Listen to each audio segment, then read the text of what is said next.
Nissan GT-R 2017 launch. The 2017 Nissan GT-R will be available starting summer 2016.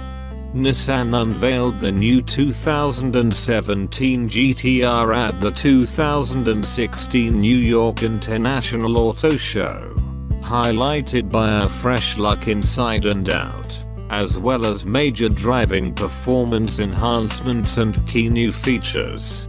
All told, this is the most significant change to Nissan's flagship supersports car since it was introduced in 2007. The 2017 GT-R's exterior receives a thorough makeover. The new V-Motion grille, one of Nissan's latest design signatures, has been slightly enlarged to provide better engine cooling and now features a matte chrome finish and an updated mesh pattern.